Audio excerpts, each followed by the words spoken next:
ទីលានវីកូនគោសៀមរាប Flag Resort បានវិនិយោគនៅលើទឹកដីខេត្តសៀមរាបចាប់តាំងពីដើមឆ្នាំ 2007 មកម្លេះទីលាននេះបានប្រើប្រាស់រយៈពេលកសាងជាង 2 ឆ្នាំដំណាក់កាលនីមួយៗរហូតបានជាលទ្ធផលសម្រេចបច្ចុប្បន្នទីលាននេះបានដាក់សម្ពោធឲ្យលេងជាផ្លូវការនាថ្ងៃទី 9 ខែមករាឆ្នាំ 2009 ក្រោមអធិបតីភាពដ៏ខ្ពង់ខ្ពស់សម្ដេចអគ្គមហាសេនាបតីនាយកហ៊ុនសែននាយករដ្ឋមន្ត្រីនៃប្រជាណាចក្រកម្ពុជា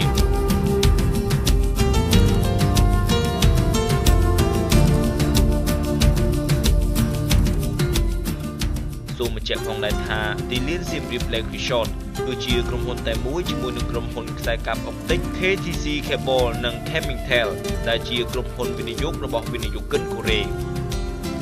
ខេត្តសៀមរាបមានលក្ខណៈអំណោយផលល្អសម្រាប់កីឡាប្រភេទនេះព្រោះកីឡានេះត្រូវបានគេចាត់ទុកថាជាប្រភេទកីឡាទេសចរណ៍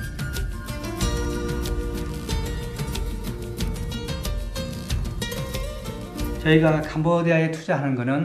ខ្ញុំគិតថាប្រទេសកម្ពុជានឹងមានការអភិវឌ្ឍទៅមុខជាលំដាប់ដូច្នេះហើយបានជាខ្ញុំសម្រេចចិត្តមកវិនិយោគនៅប្រទេសកម្ពុជាកីឡាកូនហ្គោលជាប្រភេទកីឡាមួយដែលមិនប៉ះពាល់ដល់បរិស្ថានទេហើយវាជាប្រភេទកីឡាមួយដែលរកផលចំណូលបានច្រើនផងដែរ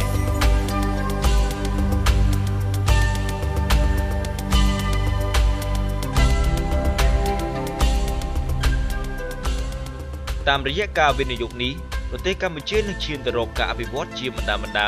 ធ្វើឲ្យបណ្ដាអ្នកធ្វើមុខចំនួនដែលចូលចិត្តលេងកីឡាប្រភេទនេះចាប់អារម្មណ៍លើការវិនិយោគនៅកម្ពុជាជាពិសេសការប្រកួតប្រជែងលើទីផ្សារសេរីហើយកម្ពុជាក៏ត្រៀមខ្លួនរួចជាស្រេចដើម្បីស្វាគមន៍ជានិច្ចរាល់វិនិយោគទុនទាំងឡាយណាដែលចាប់អារម្មណ៍មកលើប្រទេសកម្ពុជាដែលកំពុងអភិវឌ្ឍពីមួយថ្ងៃទៅមួយថ្ងៃឥតឈប់ឈរ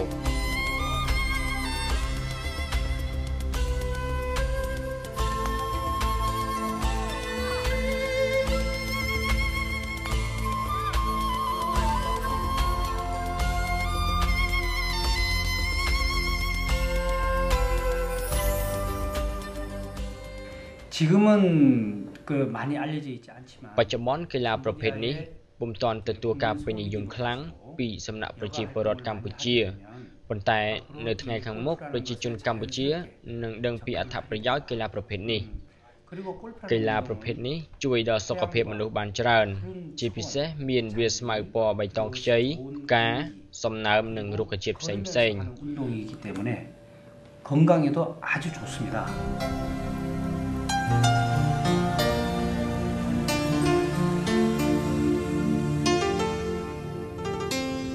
Visay វិជ្ជាភ័ណ្ឌស្ថាបត្យកម្មសេដ្ឋកិច្ចកសិកម្មនិងទេសចរណ៍វិស័យទាំងនេះត្រូវបានដើរតួនាទីជាគន្លឹះយ៉ាងសំខាន់ចូលរួមចំណែកក្នុងការអភិវឌ្ឍសមស្របទៅនឹងទិសដៅដ៏ត្រឹមត្រូវរបស់រាជរដ្ឋាភិបាល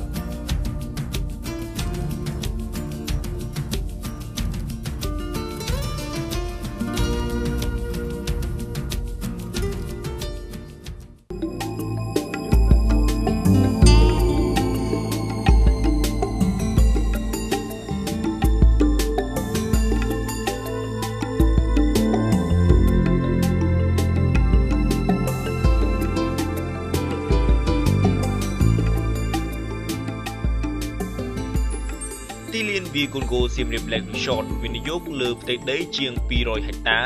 ផ្ទៃដី150ហិកតាគឺសម្រាប់ទីលានវាយកូនគោមាន18រុនរុននីមួយៗរចនាឡើងដោយអ្នករចនាប្លង់ជនជាតិជប៉ុនមួយរូប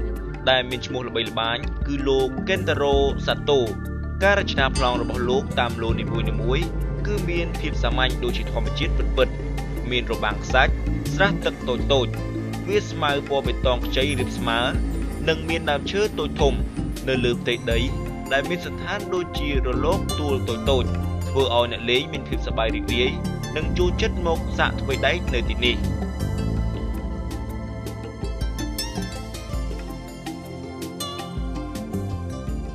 저희 총 면적은 ផ្ទៃដីសរុបមានចំនួន200ហិកតាផ្ទៃដីសម្រាប់កូនហ្គោល150ហិកតាផ្ទៃដីដែលនៅសល់គម្រោងនឹងសាងសង់ផ្ទះវីឡា ស្រះទឹកសន្តាគារវត្តផាកនិងទីលានប្រណាំងសេះ 호스 레이싱 워터파크 등을 앞으로 건설할 계획입니다.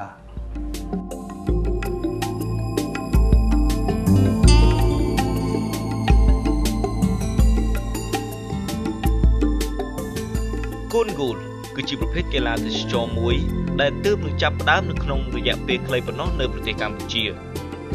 ក៏ប៉ុន្តែបច្ចុប្បន្នបានទទួលការពេញនិយមនិងចាប់អារម្មណ៍ពីសំណាក់ប្រជាជនកម្ពុជាផងដែរភ្ញៀវទេសចរក្រោយពីបានមកទស្សនាលើទឹកដីអង្គរនៃប្រជាជាតិកម្ពុជាភ្ញៀវទេសចរទាំងនោះបានប្រើប្រាស់ពេលវេលារបស់ខ្លួនស្រូបយកខ្យល់អាកាសដ៏បរិសុទ្ធនៅលើវាលស្មៅពណ៌បៃតងខ្ចីក៏ដូចជាការធ្វើលំហាត់ប្រាណកីឡាវាយកូនហ្គោលប្រភេទនេះ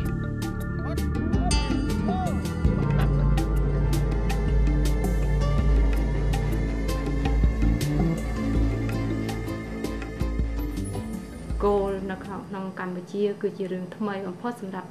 ប្រជាជនកម្ពុជាដូច្នេះហើយគឺចំពោះ marketing ទៅលើជនជាតិ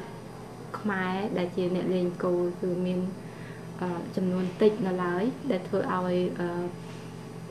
ទីផ្សាររបស់យើងចំពោះជនជាតិខ្មែរអត់ទាន់មានភាពទូលំទូលាយនៅឡើយប៉ុន្តែដោយសារតែសៀមរាបគឺជាខេត្តមួយដែលទាក់ទងនឹងវិស័យទេសចរទីផ្សាររបស់សៀមរាបលេខរបស់យើងខ្ញុំមានភាពទូលំទូលាយច្រើនព្រោះថាយើងធម្មតាភ្ញៀវទេសចរដែលបានអញ្ជើញមកលេងប្រទេសកម្ពុជាមកតាមរយៈទូរចាឬក៏ហូតែលដូច្នេះហើយគឺយើងមានការទំនាក់ទំនងល្អជាមួយនឹងខាងទូរហូតែលដើម្បីឲ្យគេជួយនាំភ្ញៀវមកខាងយើងដូច្នេះនៅក្នុងទីផ្សាររបស់យើងខ្ញុំនោះសំខាន់គឺថាទាក់ទងនឹងការផ្សព្វផ្សាយតាមរយៈ website តាមរយៈចាទស្សនាវដ្តី golf ចាហើយតាមរយៈផ្សេងទៀត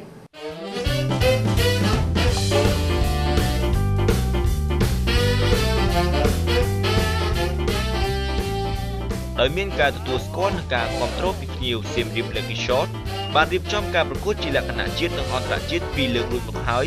គឺការប្រកួតពានរង្វាន់សម្ដេចអគ្គមហាសេនាបតីតេជោហ៊ុនសែននិងនាពេលថ្មីៗនេះគឺការប្រកួត ASEAN Senior ក្នុងការប្រកួតនោះគឺមានការប្រកួត Pro Amateur និង Pro Tournament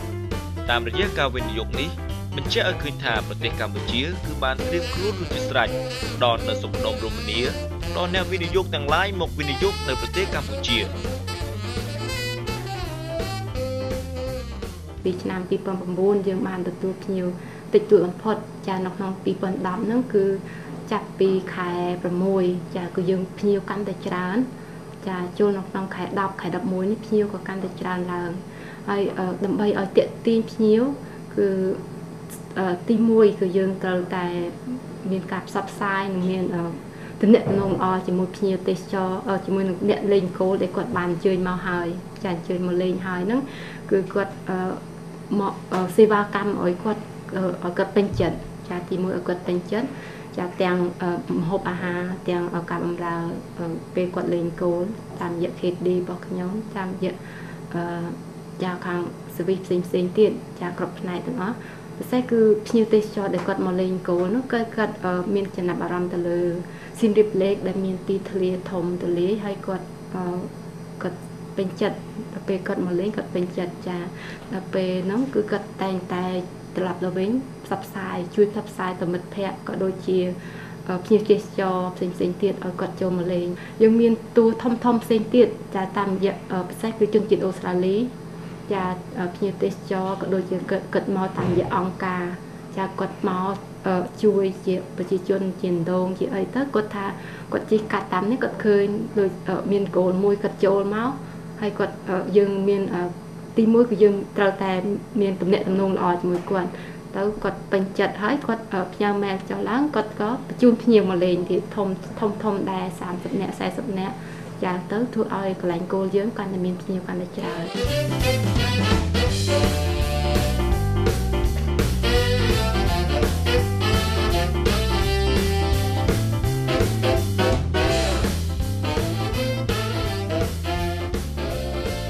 ការផ្ដល់លទ្ធភាពការងារដល់ប្រជាពលរដ្ឋគឺជាការចូលរួមចំណែកមួយដ៏ធំធេងជួយកាត់បន្ថយការចំណាក់ស្រុកទៅធ្វើការនៅក្រៅប្រទេសដែលប្រឈមមុខនឹងការជួញដូរមនុស្សនិងការកេងប្រវ័ញ្ចកម្លាំងពលកម្ម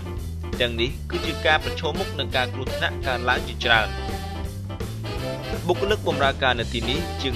80% គឺជាជនជាតិខ្មែរសុទ្ធសាធ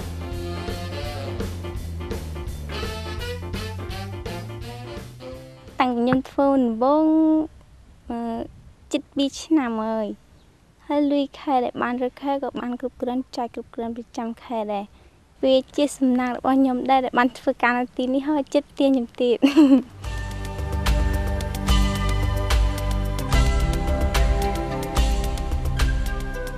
Khedi ដែលមានទូនាទីបម្រើភ្ញៀវដែលមកលេងនៅទីនេះបច្ចុប្បន្នពួកគេទាំងនោះបានទទួលការបំពាក់បំពន់ជំនាញជាលក្ខណៈអាជីពសម្រាប់បម្រើដល់ភ្ញៀវនិងបម្រើដល់ពិធីប្រកួតជាលក្ខណៈអន្តរជាតិធំៗ Khedi ខ្លះទៀតបានទៅសិក្សាជំនាញបន្ថែមនៅឯក្រៅប្រទេសផងដែរ ចាខ្ញុំធ្វើការនៅទីនេះរយៈពេល2ឆ្នាំហើយចូលធ្វើការនៅទីនេះចាប់ពីឆ្នាំ2008មក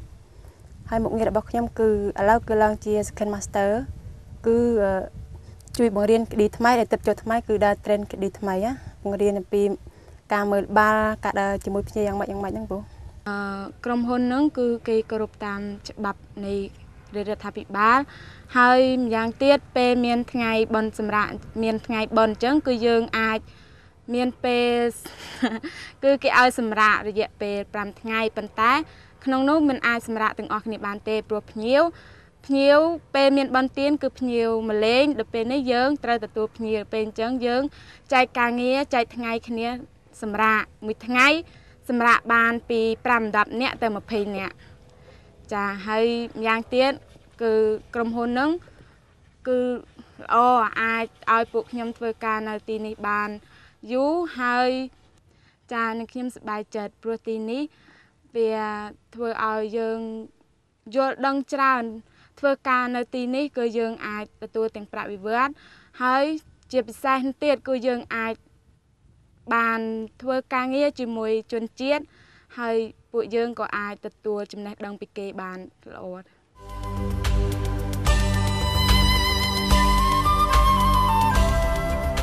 ទីលាន Vigongo Siem Reap Lake Resort បច្ចុប្បន្នបានទទួលនូវការគាំទ្រយ៉ាងកក់ក្ដៅពីភ្ញៀវជាតិនិងអន្តរជាតិ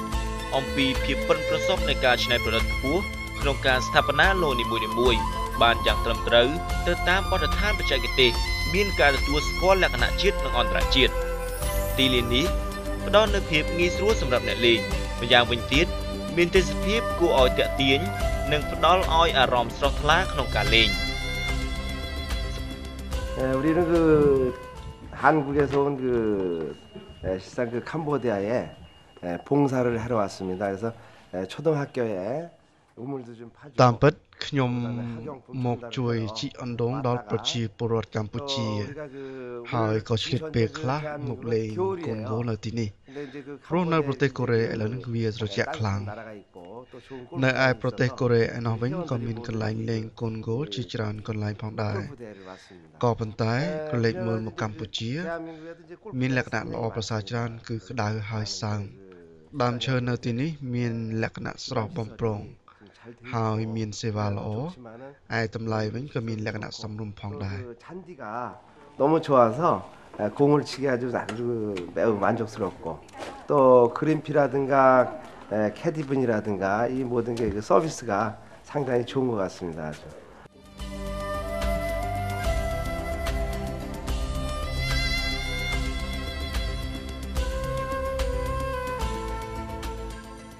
và cảm ơn lên tí đi cứ sải rì rì và hơi rom dương lo và paria cả lo và ban chia seva cần tiếp tiếp dương cần sải chật được mang lên và bẹp po nương cà ri chấm rán đời khát sim riệp dương miền cà ri chấm rán khăng hơi đời tu tem tết của miền cà ri chấm rán và tiếp sẽ vì say vì cột gỗ đời khát sim riệp dương miền bay cái lại và đời tí đi mà cái lại hay là KTC đời Go Holiday hay là Phuket Country Club và បើសិនជាខាងក្រុមហ៊ុនអាចបញ្ចុះតម្លៃសម្រាប់ជនជាតិខ្មែរឲ្យកុំឲ្យដូចតម្លៃសម្រាប់ជនបរទេសខ្ញុំគិតថាវាជាការល្អប្រពៃសម្រាប់ជនកម្ពុជាទាំងមូលតែម្ដងដែលចូលចិត្តវិស័យ golf អ្នកដែលចេះវាយ golf ទាំងអស់នៅកម្ពុជាភាគច្រើនព្យាយាមមកលេងនៅទីនេះប៉ុន្តែដោយសារតម្លៃវាខ្ពស់បន្តិចដូចខ្ញុំនិយាយពីមុនអញ្ចឹងបើបញ្ចុះបន្តិចទៀតវាប្រកាសជាល្អព្រោះសេវាទទួលយកបានប៉ុន្តែតម្លៃវាហាក់បីដូចជាមិនចាញ់គេវាហាក់ផែគេដែរខ្ញុំគិតថាដោយសារការឆ្លៀវអស់សម្ដេចនាយកនោះគឺលោកកំពុងតែព្យាយាម នាំតារាងកោះចូលកម្ពុជាច្រើនហើយតិចទៀតបើសិនជាកន្លែងនេះមិនចុះថ្លៃក៏កន្លែងដទៃនឹងចុះថ្លៃដើម្បីព្យាយាមឲ្យជនកម្ពុជាចេះលេងទាំងមូលដែរ ប ទេសកម្ពុជាគឺជាប្រទេសដែលមានវប្បធម៌អរិយធម៌ដ៏សម្បូរបែបហើយត្រូវបានមជ្ឈដ្ឋានអន្តរជាតិតែងតែកោតសរសើរមិនដាច់ពីមាត់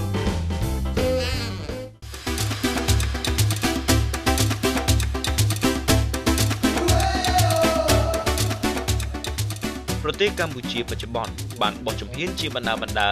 ក្រោមការដឹកនាំដ៏ត្រឹមត្រូវរបស់រាជរដ្ឋាភិបាលកម្ពុជាដែលមានសម្ដេចអគ្គមហាសេនាបតីតេជោហ៊ុនសែនជាប្រមុខធ្វើឲ្យអ្នកវិនិយោគទាំងឡាយរីករាយធ្វើជាដៃគូក្នុងការអភិវឌ្ឍដោយសារកន្លងមកយើងអត់ទាន់មានភាពទូលំទូលាយនៅលើការផ្សព្វផ្សាយទេបើមើល website ខាង Siem Reap Lake ក៏នៅឃើញរូបភាពតូចមួយចាដូច្នេះមានការពិបាកក្នុងការទំនាក់ទំនងទៅខ្ញុំបានជឿនយោបល់គាត់ថាដោយសារតែខ្មែរយើងគឺអ្វីៗថ្មីចាហើយគោលនៅខេត្ត Siem Reap យើងមានតែ3កន្លែងដូច្នេះកាលណាគេមានការផ្សព្វផ្សាយច្រើនធ្វើឲ្យទាក់ទាញភ្ញៀវទៅច្រើន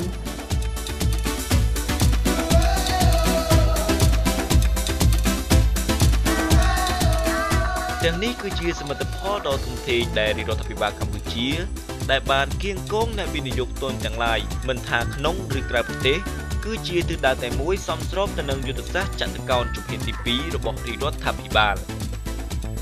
ទីលានវាយកូនគោ Siem Reap Lake Resort បានខិតខំយ៉ាងណាដើម្បីពង្រីកប្រព័ន្ធផ្សព្វផ្សាយនិងចំណេះដឹងផ្នែកវិស័យកីឡាវាយកូនគោលតាមរយៈបណ្ដាព័ត៌មានអេឡិចត្រូនិក website ឆ្ពោះទៅកាន់ពិភពលោកតាមរយៈការផ្សព្វផ្សាយនេះគឺជាសារដ៏មានអត្ថន័យបង្ហាញពីវិវត្តនៃប្រទេសកម្ពុជានិងទស្សនីយភាពដ៏ស្រស់ត្រកាលនៃប្រទេសតំបន់ត្រូពិក 우선 이 나라의 그 정부 일하시는 분들한테 진심으로 សូមថ្លែងអំណរគុណជាច្រើនទៅដល់រាជរដ្ឋាភិបាលកម្ពុជាដែលជួយដំណើរការនៅក្នុងការសាងសង់ទីលាននេះរហូតដល់បានទទួលជោគជ័យខ្ញុំសូមថ្លែងអំណរគុណយ៉ាងជ្រាលជ្រៅបំផុតសូមថ្លែងអំណរគុណដល់ភ្ញៀវទេសចរដែលបានមកលេងនៅទីនេះទាំងជនជាតិខ្មែរនិងបរទេសថ្ងៃក្រោយយើងនឹងជួយដល់ប្រជាជនកម្ពុជាឲ្យចាប់អារម្មណ៍កីឡាប្រភេទនេះនិងរីកចម្រើនទាំងអស់គ្នា 또 지금은 캄보디아 국민들도 조금씩 골프에 대해서 이제 관심을 갖기 시작을 했는데 앞으로 더 많은 사람들이 운동을 할 수 있도록 저희들이 더 많은 노력을 하겠습니다.